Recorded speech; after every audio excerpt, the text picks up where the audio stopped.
बाप रे, पता नहीं आज क्या होगा। लगता है आज तो होटल रेडिसन में प्रलय आने वाला है।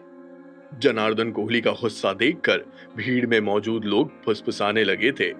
लेकिन जनार्दन साहब गुस्सा क्यों कर रहे हैं? उनकी होने वाली बहू का चक्कर तो किसी और के ही साथ चल रहा है और वो लड़का भी कोई कम नहीं है। तो ऐसे में क्या जनार्दन कोहली उस लड़के से पंगा करने वाले हैं? भीड़ को समझ नहीं आ रहा था कि आखिर जनार्दन कोहली कर क्या रहे थे। जब जानवी को इस शुभ में कोई इंटरेस्ट नहीं था, तो भला वो फैसला सुनाने वाले होते कौन है? उस लड़की के बाप ने भी तो गलत किया है। एक तरफ जनार्दन साहब और उनका बेटा, तो दूसरी तरफ ये अमीर लड़का। क्या देखकर वो अपनी बेटी को इन दोनों में से किसी एक को देने वाले थे? ये जानना तो जरूरी है ना। जानवी के डैड पर आरोप लगना तय था, क्योंकि उन्होंने दोनों तरफ से खिचड़ी पकाने वाले काम किए थे। खैर, सभी की आंखें अब जनार्दन कोहली पर टिकी हुई थी। सभी के चेहरे सीरियस नजर आ रहे थे, लेकिन हमारे विराज के चेहरे पर मुस्कान थी। भीड़ जानना चाहती थी कि जनार्दन कोहली क्या फैसला सुनाने वाले हैं।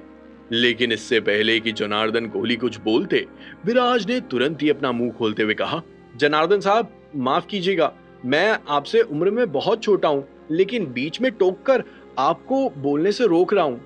लेकिन सच कहूं तो किसी के भी इंटेंशंस आपकी फीलिंग्स को हर्ट करने के नहीं थे। मैं और जानवी एक दूसरे को कई सालों से जानते हैं, इनफैक्ट हाई स्कूल के दिनों से, और तभी से हम दोनों एक दूसरे को बहुत पसंद करते हैं। बीच में कुछ बड़े बड़े कांड हो गए थे, जिस वजह से हम दोनों के बीच में थोड़ी दूरियां आ गई थी, लेकिन हम दोनों के प्यार के रास्ते हमेशा एक ही थे। आपको तो पता ही है कि जानवी के डैड की हालत कैसी है।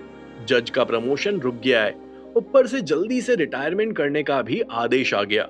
जब ये आदेश बाहर आए थे, तब शुभ ने जानवी को प्रपोज किया था, ये बोलकर कि अगर वो उससे शादी करेगी तो आप उसके डैड का रिटायरमेंट रुकवा सकते हैं और साथ ही साथ जज की कुर्सी पे दिलवा सकते हैं। और तभी से आपके और जानवी के परिवार के बीच के रिश्ते रिश्तेदारी में बदले।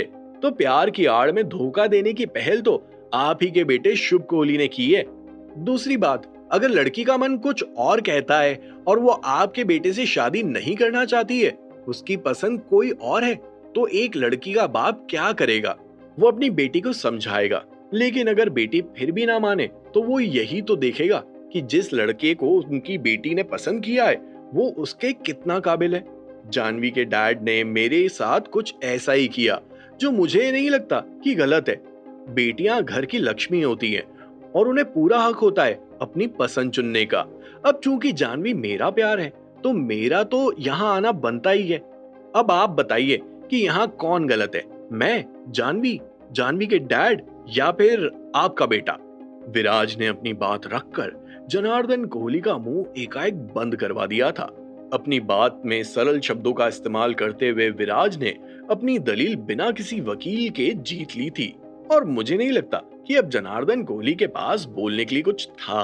विराज की बात सुनकर जनार्दन कोहली का मुंह छोटा सा हो गया था। विराज की बात में सच्चाई थी, और ये जनार्दन कोहली जैसा कोई भी जेंटलमैन आसानी से समझ सकता था। जनार्दन कोहली को समझ आ गया था कि गलती की शुरुआत कहां हुई। तुरंत ही जनार्दन कोहली ने शुभ की क्लास लगाते हुए कहा, मुझे उम्मीद नहीं थी कि तुम इतना नीचे गिर जाओगे, इतना नीचे कि तुम अपने फायदे के लिए एक इंसान का इस्तेमाल करोगे। लोग क्या कहेंगे? बाप जज है और अपने ही बेटे को अच्छे से जज नहीं कर पाया। आज तुम्हारी वजह से मेरा सर शर्म से नीचे झुक गया है। क्या जवाब दूं मैं अब डायरेक्टर जिंदल को? और तुमने जो किया है उसके लिए तुम्हें क्या सजा मिलनी चाहिए? एक तरफ जनार्दन कोहली को अपने बेटे की हरकत पर अफसोस हो रहा था, तो दूसरी तरफ शुभ कोहली को 1% का भी पछतावा नहीं था। तुरंत ही उसने अपना मुंह खोलते हुए कहा, डैड, ये लड़का आपसे झूठ बोल रहा है, ये आपको भड़काने की। इससे पहले कि शुभ अपनी पूरी बात कह पाता, अचानक से सटाक की आवाज के साथ पूरे बैंक्वेट हॉल में सन्नाटा छा गया था। थप्पड़ इतना जोर का था कि शुभ के मुंह से खून निकलने लगा था। तुम जानते भी हो ये कौन है? तुम इन्हें लड़का लड़का कहकर बुला रहे हो। इनके पास जितना पैसा है ना, उतना पैसा पूरे मुंबई में किसी के पास नहीं होगा। ये बिजनेस के बादशाह हैं, डायरेक्टर जिंदल। आगे से ध्यान रखना, बाकी की बात घर पर करेंगे। जनार्दन कोहली अपने बेटे की करतूत पे इतना अपसेट थे कि उनका चेहरा पीला पड़ चुका था। शुभ कोहली ने उन्हें चेहरा दिखाने लायक नहीं छोड़ा था। जनार्दन कोहली ने अपने दोनों हाथों को जोड़ते हुए विराज को देखा, लेकिन उनके मुंह से शब्द का एक दाना भी बाहर नहीं निकल पाया था। इससे पहले कि विराज उन्हें कुछ कहता, उनके कदम तुरंत ही बैंक्वेट हॉल से बाहर की तरफ निकल पड़े थे और उनके पीछे पीछे उनका नालायक बेटा भी वहां से जाने लगा था। जनार्दन कोहली की हरकत देखकर सभी को उनका फैसला पता चल गया था। अब जानवी की सगाई शुभ कोहली से नहीं होने वाली थी। तो क्या अब जानवी की सगाई विराज से होने वाली थी? क्या जानवी के डैड के पास अब और कोई चॉइस थी? सारा खेल खत्म होने के बाद जानवी के पेरेंट्स का चेहरा भी देखने लायक था, स्पेशली जानवी की मॉम का, क्योंकि सबसे ज्यादा बुरा भला तो उन्होंने ही विराज को कहा था और अब यही विराज उनके घर का दामाद बनने वाला था। क्या मुझे अभी भी 10 करोड़ रुपए दिखाने हैं या फिर एंगेजमेंट गिफ्ट्स लेकर आने की जरूरत है? जैसे ही विराज के मुंह से ये शब्द बाहर आए, वैसे ही जानवी के डैड ने भी अपने हाथ जोड़ लिए थे। उन्हें पता ही नहीं था कि जिस इंसान को उन्होंने चैलेंज किया वो मुंबई शहर का उभरता हुआ सितारा है। लेकिन उनकी ये हरकत विराज को बिल्कुल भी पसंद नहीं आई। तुरंत ही विराज ने अपना मुंह खोलते हुए कहा, डैड ये सब नहीं, आपको तो मुझे गले लगाना चाहिए। अभी तो मैं व्हील चेयर पर आया हूँ, लेकिन बहुत जल्दी घोड़ी पर आऊंगा। और इसी के साथ जानवी के डैड ने विराज को भी गले से लगा लिया था। जानवी की मॉम पहले तो कुछ बोलने से ही डर रही थी, लेकिन जब विराज ने कहा जो हुआ उसे भूल जाओ, तो दामाद जी कहते हुए विराज का सर खाने लगी थी। माहौल फिर से खुशनुमा हो गया था। एंगेजमेंट बोर्ड से शुभ का नाम हटा दिया गया था और शुभ की जगह विराज ने ले ली थी। बिना समय बर्बाद किए विराज और जानवी की एंगेजमेंट हो गई और इसी के साथ विराज और जानवी जिंदगी के एक पड़ाव पर पहुंच चुके थे। बेटा विराज, शादी की डेट तय करनी है, क्या तुम्हारे परिवार से कोई नहीं आएगा? हंसते खेलते माहौल में जानवी के डैड ने विराज से पूछा। बिल्कुल आएंगे, क्यों नहीं आएंगे? आप शादी की डेट तय कीजिए और मैं आपको मेरे परिवार से मिलवाने का मौका तय करता हूँ। विराज का कॉन्फिडेंस देखकर जानवी को बहुत अच्छा लग रहा था। विराज भी जानवी के साथ शादी करने के लिए पूरी तरह से तैयार नजर आ रहा था। 3 दिन बाद भले ही विराज पूरी तरह से ठीक नहीं हुआ था, लेकिन उसने काम करना शुरू कर दिया था, क्योंकि प्रखर और Jahnavi the Three Musketeers company के एक्स पार्टनर्स थे और उस कांड के बाद उन्हें अपने शेयर का प्रॉफिट भी नहीं मिल पाया था। इसीलिए विराज ने उन दोनों के नाम पर बड़े बड़े अमाउंट के चेक काटे और जितिन को उनके हाथ में डिलीवर करने के लिए कह दिया था। ये करते हुए विराज को बहुत अच्छा लग रहा था। उसके दिल से एक बोझ कम हो गया था। अब आप सोच रहे होंगे कि उस साउथ पोलो स्कूल के उस मैटर का क्या हुआ? अरे होना क्या है, स्कूल तो पूरी तरह से आग में जलकर राख हो गया था। लेकिन जब पीयूष चावला को इस बारे में खबर मिली तो उन्होंने उस कांड को अपने हाथ में ले लिया था।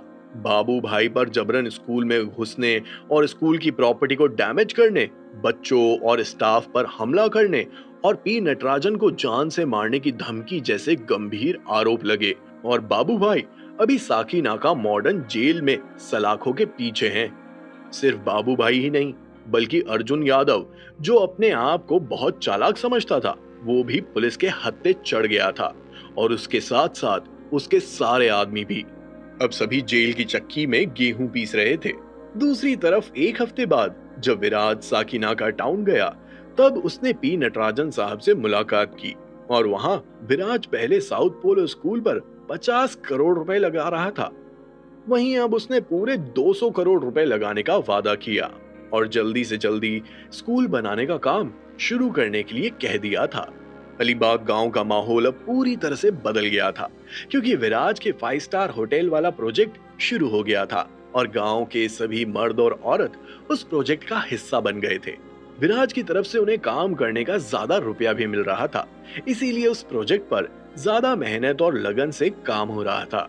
जल्दी पीयूष चावला ने गोपी शंकर चौधरी को सरपंच के पद से हटाने के ऑर्डर निकाल दिए थे और साथ ही साथ गोपी शंकर चौधरी पर भी कई सारे सेक्शंस के तहत पुलिस केस हुआ और उसको भी बाबू भाई वाली जेल में ही डाल दिया गया था। साथ ही साथ सुषमा आंटी को अब अपनी जमीन मिल गई है और अब वो उर्वशी के साथ उस जमीन पर एक शानदार विला बनाकर रहने का प्लान बना चुकी थी। जब सुषमा आंटी को विराज और जानवी की एंगेजमेंट की खबर मिली, तो वो खुशी के मारे कूदने लगी थी। विराज से वो थोड़ा खफा थी, क्योंकि विराज ने उन्हें अपनी एंगेजमेंट में नहीं बुलाया। लेकिन विराज की शादी के लिए उन्होंने उर्वशी के साथ शॉपिंग करना शुरू कर दिया था।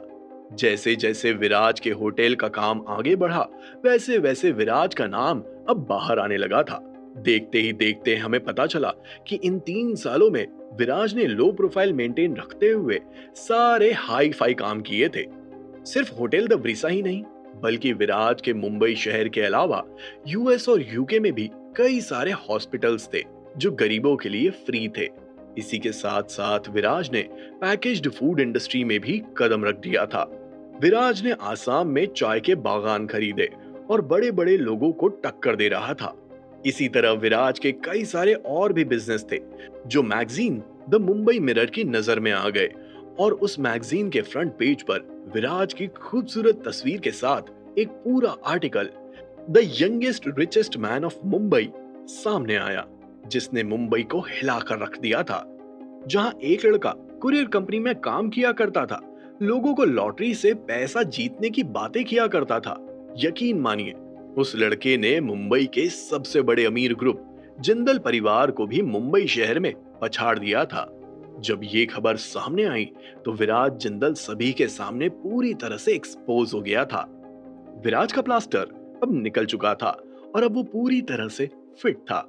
उसके चर्चे पूरे मुंबई शहर में होने लगे थे, जिससे जानवी और उसके परिवार को बहुत अच्छा लग रहा था। जब विराज के बिजनेस टाइकून वाली खबर शोभराज जिंदल के कानों में पड़ी, तो उनके चेहरे पर एक गहरी मुस्कान आ गई थी। वो मुस्कान चीख चीख कर कह रही थी, मुझे तो पहले से ही पता था। शोभराज जिंदल की शक्ल देखकर ऐसा लगा जैसे वो अपने बेटे पर फक्र कर रहे थे। तुरंत ही शोभराज जिंदल ने विराज को कॉल लगा दिया था। हे डैड, क्या बात है, आज आपको अपने बेटे की याद आ ही गई। कॉल उठाते ही सबसे पहले विराज ने ताना मारना शुरू किया। पहले मेरे मुंह से ये शब्द निकलते थे, अब तेरे मुंह से निकल रहे हैं। बेटा बाप को सिखा रहा है। जैसे ही शोभराज जिंदल के मुंह से ये शब्द बाहर आए, वैसे ही विराज ने भी हंसते हुए कहा, बिल्कुल नहीं, आपको कैसे सिखा सकता हूँ? आपसे तो मुझे जितना भी सीखने को मिले वो कम होगा।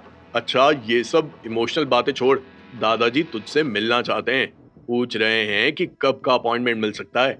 जैसे ही शोभराज जिंदल के मुंह से ये शब्द बाहर आए, वैसे ही विराज शॉक्ड रह गया था। ये पहली बार था जब शमशेर जिंदल आगे से विराज से मिलने का कह रहे थे। अब इसे विराज का सबसे बड़ा अचीवमेंट कहें या फिर पता नहीं क्या। अभी तो विराज को कुछ भी समझ में नहीं आ रहा था कि वो क्या कहे। क्या विराज शमशेर जिंदल से मिलेगा?